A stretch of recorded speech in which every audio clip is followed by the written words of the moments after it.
It's almost impossible to think in terms of letters or numbers. In fact, Richard Feynman, who was one of the finest scientists, probably next to Einstein, that ever worked in this country, tells a story of a physicist who was out fishing. A number of years ago, he was in a rowboat. There was an intractable problem. Then all of a sudden, in the middle of his fishing trip, he has an image of what the solution is. What does he do? Some folks say he rowed back to shore, went back into the lab and started. No, he stayed on his 2-week vacation and continued to fish because he understood once he had the image, once he had this mental model, the mathematics were simple. And when he got back to the lab, he simply put the math to the mental model, that image he had. So that's how humans think. So,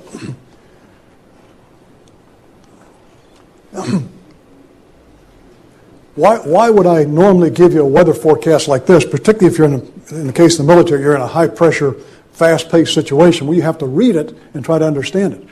What you ought to do is this information that you do present to those making decisions needs to be in a visual format. A picture is worth more than 1,000 words. Now, this is not a particularly good one, but you get the idea of how you do it. That's why USA Today is so easy to read, because you have so many visuals. I used to think when I was a young officer, those senior commanders who said, give me a diagram, give me a picture, that they didn't appreciate what I thought was fine writing. Now, they were a hell of a lot smarter than I was. They recognized when you're at the top of an organization, you don't have time to read a lot. And so if you can synthesize this to a higher order, present it in a visual format, you're in a lot better shape. Okay, now, knowledge must be in context. I mentioned dog before. If you'd never seen a dog, a cow, a horse, any other four-legged animal, and somebody gave you a National Geographic with an exotic four-legged animal from out of Africa, you'd be scratching your head. What is it? No, it doesn't cause you any difficulty because you've seen a lot of four-legged animals, and there's a context you can build this. There is no learning outside of context. When a tank appeared on the battlefield for the Germans, it caused them a lot of consternation in World War I. They'd never seen a tank before. It's a brand new weapon system. There was no context. Tanks of all sorts appear on the battlefield now, new and old, and soldiers, Marines don't have any problem. There's a context. So you want to synthesize the order, the knowledge, the information to a higher order. You want it to be in a visual format, and you want it to be in a context. I'm going to give you an example here. If you haven't looked at your handout there, how big is an acre? Well, most people don't know. If I said to you, well, here's what I told you to do, draw a picture of what an acre looks like, that doesn't help you much. If I even put some numbers on there and multiplied it out, those don't come out quite to this, but you'll see why in a minute. It said it's 43,560 square feet, it just doesn't help. But if I said to you, it's about the size of a football field minus the end zone, no one in here will ever, from this point on, not know what an acre is. Because that idea is so powerful that an acre is a football field minus the end zone.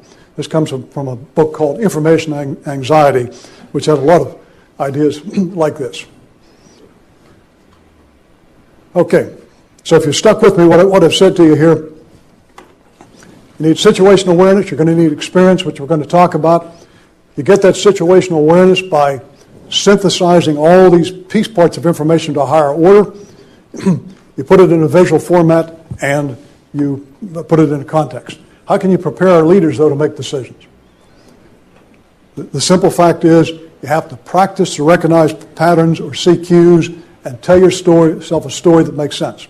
That's what intuitive decision-making is. It's storytelling. You have a problem, and you begin to tell yourself a story, and when the story makes sense, you're ready to make a decision. That's all it is. The more experience you have, the quicker you're going to recognize the patterns in front of you.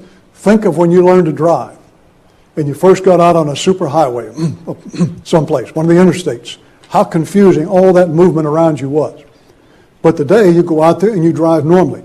You will never see that same situation again. I don't care if you get an atomic clock and leave your house at the same time every day in the same car.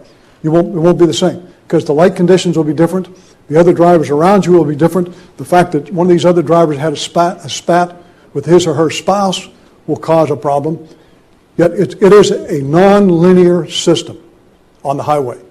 that you make, some people estimate every minute, you make 10 to 15 life-threatening or life-saving decisions because you're very comfortable, you recognize the pattern. Did your dad ever say to you, your mom, or do you ever say to your children, watch out, that fellow in front of you is drunk? And they say, Dad, how did you know he's drunk?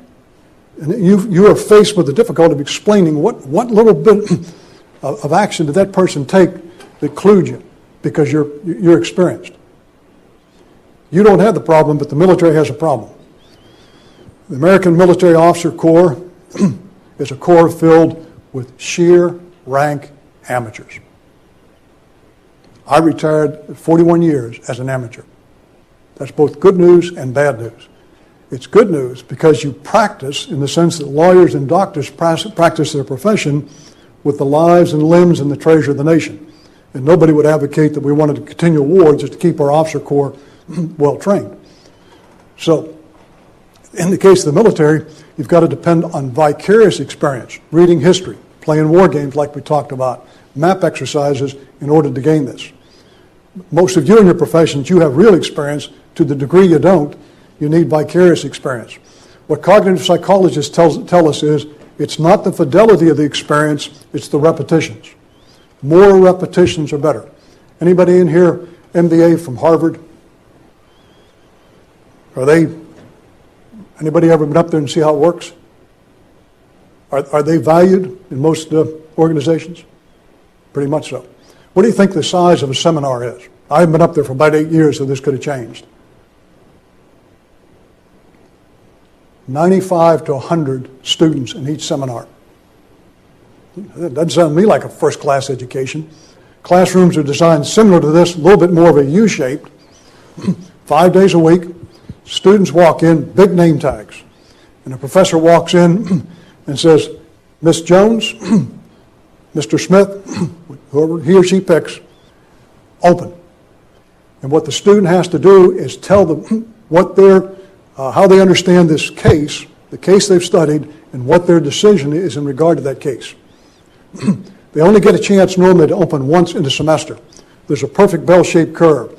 10% get C's, 80% get B's, 10% get A's. You know what a D does in graduate school? Doesn't hack it. C doesn't really hack it. So a great deal of pressure and stress in making it. It's estimated that in the course of a year, these students will make 250 decisions in a high-stress environment. And thank you for your opening, and then to somebody else to continue the discussion. It's classroom discussion and the opening that gives you the grade. So that's why industry values them, not because of what they learned in the classroom, but they've been in this vicarious environment. We're making real decisions. So this is the trick. You see patterns, visual patterns, audio patterns, sequential patterns. One night I was in a bunker. One of my patrols said they set off an ambush, and when they swept what we call the kill zone, there was only one body. But there were a number of bamboo sticks.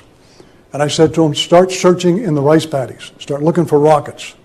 They say, what does sticks have to do with rockets? Because I had seen North Vietnamese, they normally carried rockets hanging from bamboo poles.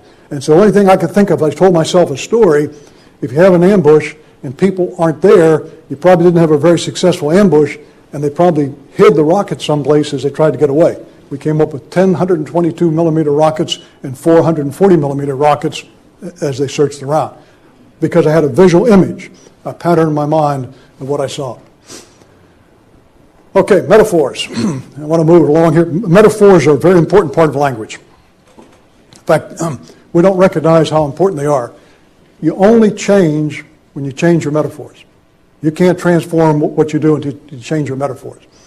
The Greeks forbid their slaves from using metaphors because they understood how powerful they were in our language. So what I'm going to suggest to you, that maybe some of our metaphors like running like clockwork, fine-tuned organization, are not the sort of metaphors we need, but more like ecology.